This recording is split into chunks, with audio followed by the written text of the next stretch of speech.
Yo estoy en línea con Ana Paula Martorelli, que es abogada penalista, para tratar de entender un poco la situación y, bueno, obviamente, conocer más en detalle lo que se vive hoy en nuestro país. Hola, buen día, Nicolás te está saludando. Muy buenos días, Nicolás, un placer. Gracias por atendernos, Ana Paula, quiero que comencemos desde el principio. ¿Qué se considera una falsa denuncia? Aunque parezca una pregunta muy tonta, ¿no?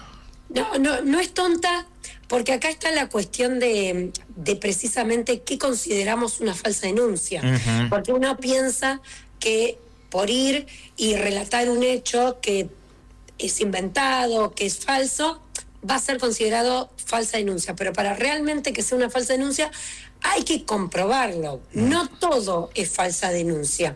Primero se comprueba la intención por sobre todas las cosas que tiene ese hecho relatado. Vamos a ejemplificar. Bueno. Yo te quiero hacerte una denuncia a vos, pero para mí es real lo que pasó. Uh-huh, sí. Yo lo creo. Esto pasa mucho en los ámbitos de familia, en los ámbitos de donde hay niños en el medio, donde por lo general las denuncias falsas tienen un carácter de abuso o van por el lado de denunciar un abuso sexual, un acoso. Entonces, eso es lo difícil de poder comprobar. Mucho más difícil que decirte, te acuso de que me robaste, porque es más sencillo poder comprobar si me robaste o no me robaste determinado objeto. Cuando estamos hablando de que algo que hay que llegar a investigar y comprobar, acá es donde se empieza esto a poner complejo. Por lo cual, vamos a poner una situación donde viene mi hijo y me comenta una situación que él vivió. Yo le voy a creer, porque como todo padre, lo primero que uno insta es creerle este relato a los hijos. Entonces va y hace la denuncia. Eso en principio no se considera falsa denuncia. ¿Por qué? Porque es tomada esa denuncia en la sede policial, en la fiscalía, pero la cuestión está en la investigación que pasa durante todo este tiempo. Ahora, si en este proceso de investigación lo que se comprueba es que yo tuve una mala intención para con vos, que realmente lo que estoy haciendo es dañarte tu reputación, querer generar una violencia psicológica, una violencia vicaria, ponerte a vos en una situación de obstrucción de vínculos con nuestro hijo en común. Ahí se empieza a ver que cada vez más se están utilizando las denuncias para dañar al otro. No porque yo no le esté creyendo a mi hijo, sino que invento esta situación. Y ahí es lo que nosotros, lo que se llama en sí, las falsas denuncias, y estamos viendo que cada vez son más. Porque pero qué difícil comprobarlo, ¿no? Porque lo acaba de explicar muy bien. Lo que se mide es la intencionalidad. Porque yo para ahí puedo denunciar y lo mío no se termina comprobando porque no hay pruebas, pero no fue una falsa denuncia. Simplemente yo denuncié porque consideré que existió el delito. Algo distinto a que yo voy y denuncio sabiendo que en realidad no existió ese delito simplemente para perjudicarte. No va a ser sencillo comprobarlo a eso, ¿no? No, esa es la cuestión. No es sencillo poder comprobar, lleva a veces muchos años y vemos casos que son mediáticos, donde han recibido estas personas denunciadas, han sido imputadas, han tenido una condena o están procesadas, y pasan muchos años para descubrir. Y tal vez los casos más comunes que hemos tenido en televisión, por ejemplo el caso de Pablo Ghisoni, el hijo después relata que es mentira lo que la madre había denunciado. Sí. Porque la intención era dañar la relación con los hijos. También el caso más reciente de la chica que había denunciado a 3 hombres de violación, y se comprobó que después ella misma declaró que había sido consentido el acto y ella había ido y denunciado. Entonces, es difícil comprobarlo. La clave y por qué estamos intentando, buscando con este proyecto de ley, que hoy en día no hay una pena para las falsas denuncias. Entonces, yo te denuncio como, vamos a hablarlo en vulgar, como chiste, porque tengo ganas de joderte la vida, porque la intención en la vida diaria es esa, es provocarte un daño. que además es irreparable, porque vos por ahí cumplís tu condena.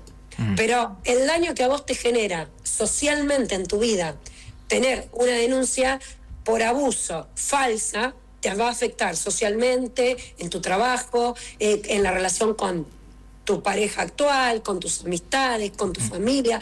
Te puede provocar un daño que, por más que después salga a la luz que es falso, va a ser irreparable para vos. Sí, no, porque ya pasaste toda esa situación. Bueno, entonces, lo que se está analizando en estos momentos con el proyecto es eso, pasar de no tener ningún tipo de pena a que sí exista un castigo para las personas que realicen una denuncia falsa. ¿Qué tipo de penas plantea el proyecto? Penas de prisión efectiva. ¿Qué tenemos nosotros como contradictorio también en nuestro sistema penal? Nosotros sí tenemos penas, y está establecido que hay una distinción para aquellos testigos que presten falso testimonio ante una declaración y en un juicio.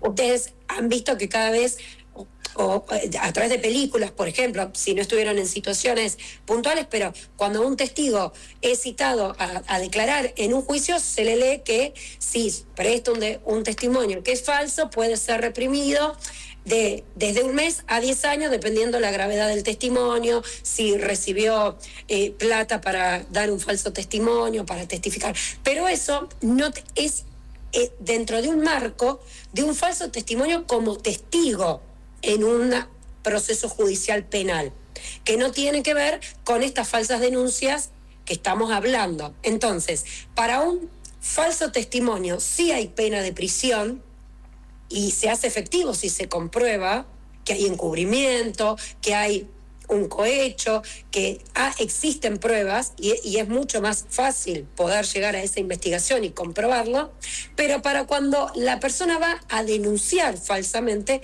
no hay pena de prisión. Entonces, vos se comprobó que esto es mentira, vos recibiste tu pena, pero la otra persona se volvió a su casa como si nada. Entonces, sí, Eli. Justo estaba escuchando esto de las penas y demás, y me acordé de este caso de esta mujer que fue condenada, digamos, a 3 años de prisión en suspenso por el delito de falso testimonio agravado, y bueno, y de ahí la inhabilitaron por 6 años para no declarar como testigo. Pero, digamos, esta mujer va a tener que cumplir, va a estar bajo la norma del patronato liberado, pero ¿cómo se dio ahí? Porque ella es la que denunció, digamos, o sea, ¿también se la toma como testigo? ¿Cómo fue? Claro, ahí hay que evaluar, ahí hay un caso contradictorio, por eso hago la distinción de que sí, para enmarcar dentro de un falso testimonio tenemos una pena que de todas maneras se le puso una pena mínima, porque es en suspenso, la va a cumplir dentro de su casa. ¿Podría haber sido más grave, podría haber sido, digamos, de cumplimiento efectivo esta pena o no? Podría haber sido porque nuestro Código Penal establece en los artículos 275 y 276 que la pena puede ser hasta 10 años dependiendo la gravedad y qué se comprueba en este falso testimonio. Si recibió plata puede ser multada para testificar, por haber testificado en contra. Esto sí pudo haber sido. En este caso, la verdad que se encuadró dentro de lo que hoy tenemos para que no quede en sí en la nada, pero es medianamente... Pero quedó en la nada, quedó en la nada porque ella se fue a su casa, o sea, acusó durante años a estos chicos de haberla violado, de haber recibido un abuso sexual, les cambió la vida a ellos, de su trabajo y demás, y ella se fue a su casa.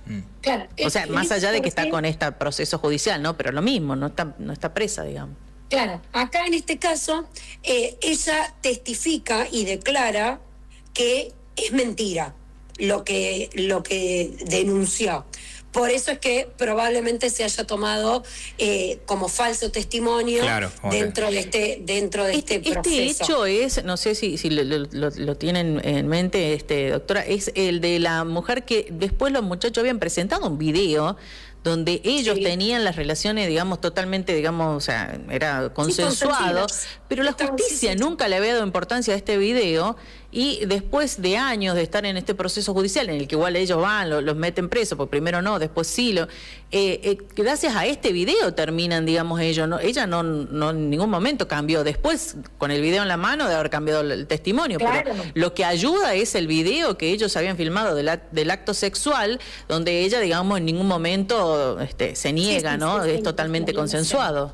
Claro, tal cual. Pasa eso, que esto, si no tenés una prueba contundente, como fue en este caso, ella después se tuvo que retrotraer de lo que había dicho. Claro. ¿Para qué? Para que no le caiga un peso mayor, porque si ella no hubiese declarado y hubiese confesado que era mentira, le hubiese caído una pena mucho más grave o una pena de cumplimiento más efectivo.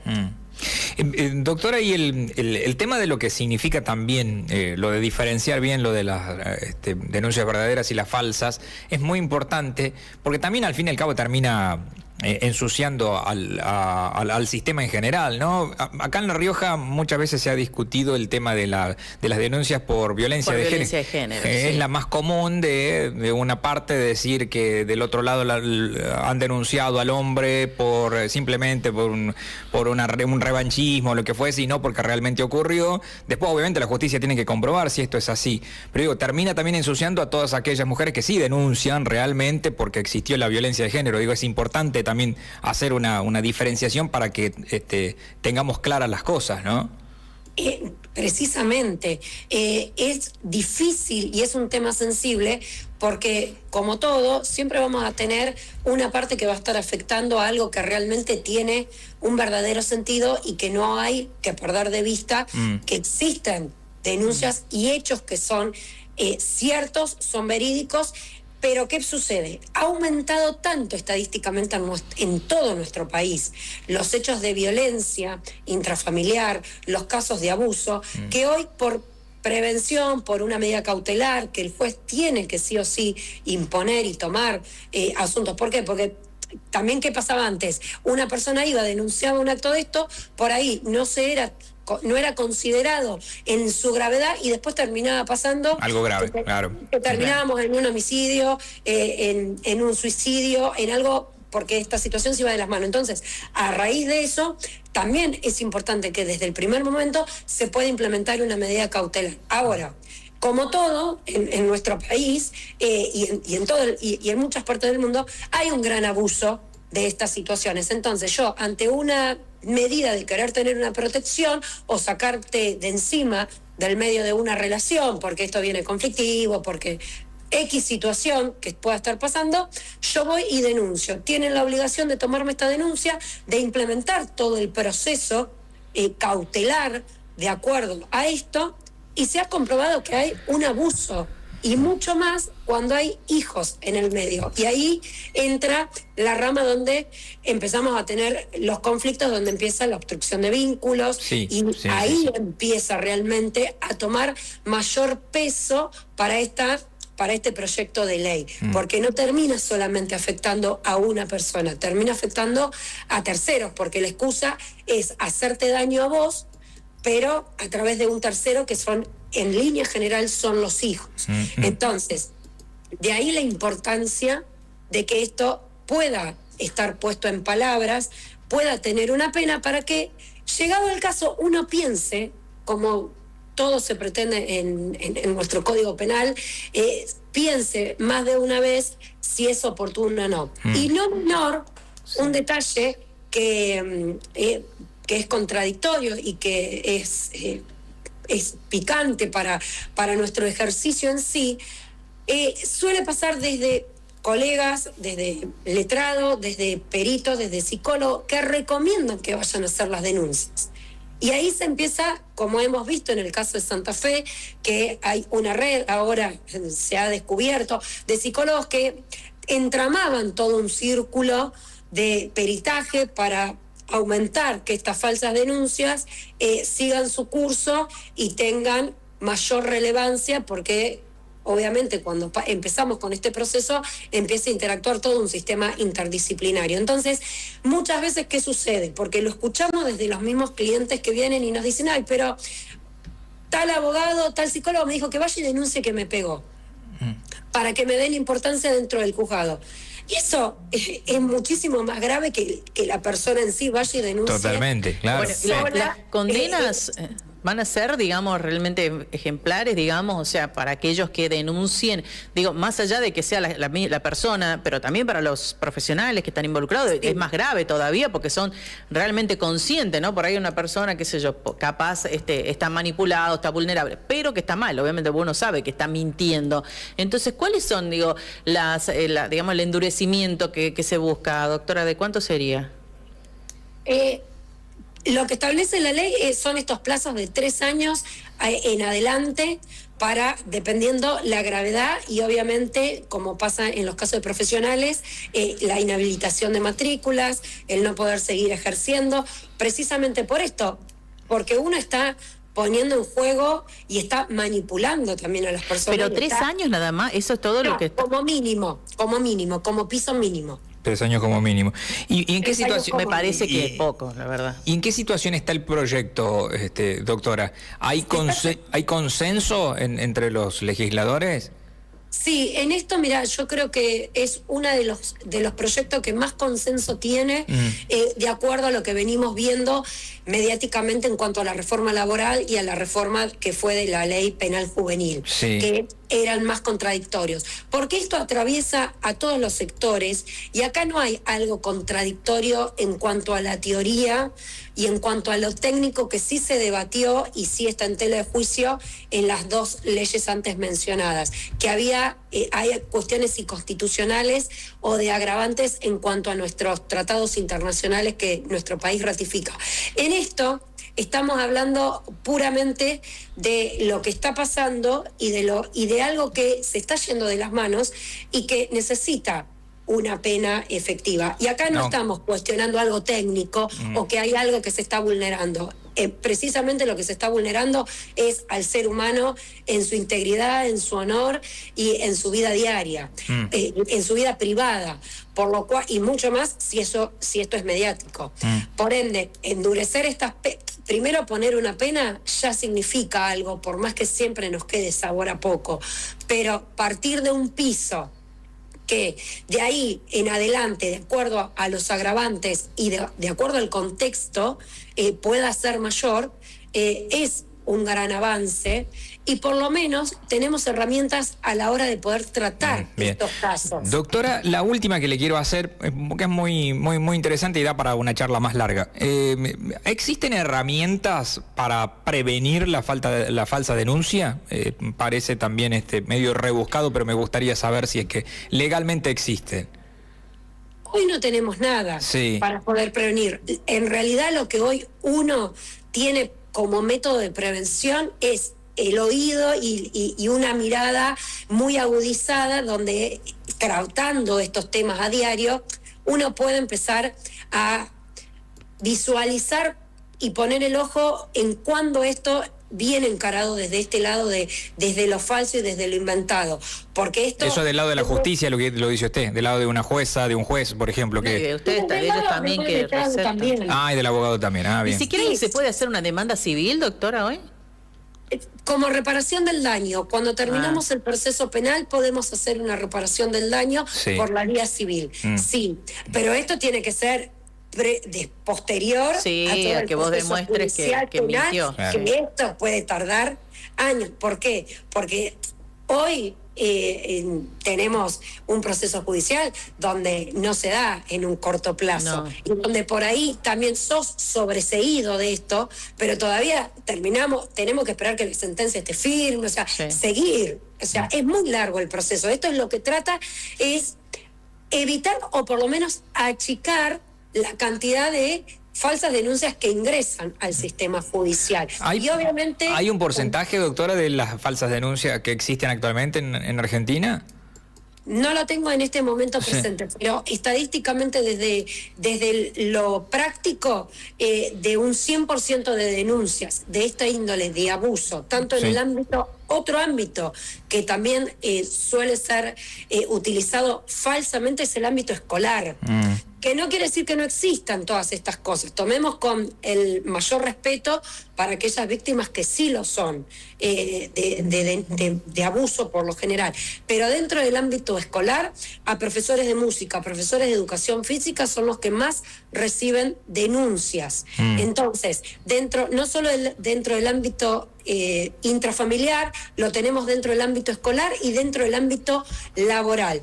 Y en sí, por los casos que uno va recibiendo, podemos decir que de 10 casos, 7 son falsos. Un montón. En ese ámbito, en el ámbito escolar, me dice. En los 3 ámbitos, en general. Es muchísimo. Es mucho, sí. Por eso la importancia de poder tener un proyecto de ley que por lo menos te esté anticipando, que pienses 2 veces de que podés ir preso por cometer una denuncia falsa contra una persona. Bueno, por eso tendría que ser más dura justamente las sanciones, digo, porque si no, vos decís 3 años en suspenso y la verdad que no, pero vos le arruinás la vida a una persona. Entonces me parece que las sanciones deberían ir de la mano de justamente lo grave y la gravedad que le provocás al otro, ¿no? Porque aparte, como decía usted, son muchos años hasta que demostrás y capaz que esta persona se lleva 3 años. Vos decís, pero si vos sabías lo que te podía pasar cuando inventaste lo que inventaste. Entonces me parece que deberían ser directamente que sean efectivas, o sea, aparte no sé si son de los 6 años o qué, pero efectivas en sí. Sí, a partir de 3 años en adelante son efectivas. A partir de 3 años en adelante, claro. Sí. Pero pensemos esto a nivel general de nuestro sistema penal, que también esperamos con la reforma del Código Penal nuestro se pueda llevar a cabo.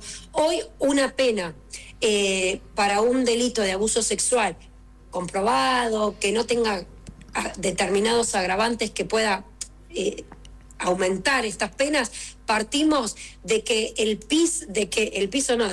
partimos de que la media son de 6 años de pena efectiva para un abuso sexual con acceso carnal, con algún agravante que sea menores. Mira, es poquito, eso es insignificante.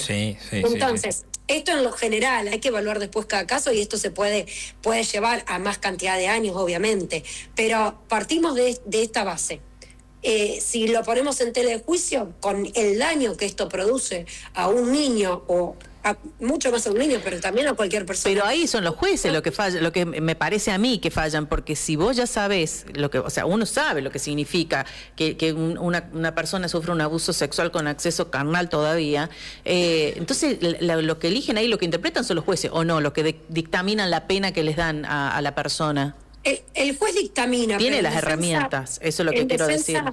Sí, pero en defensa de jueces, de fiscales, de letrados que intervenimos en estas causas, nosotros tenemos que enfocarnos y tenemos que acatar nuestro Código Penal y las normas institucionales, tratados internacionales que tenemos, donde también cuando uno pide una pena desde el lado de la Fiscalía, desde parte de la defensa, y el juez que termina determinándola, también tiene un marco legal del cual no puede salir. Muchas veces te queda esto así acotado porque tal vez se reduce, porque se toma en consideración o hay salidas anticipadas por conducta, por beneficios que el imputado tiene durante el cumplimiento efectivo de una pena.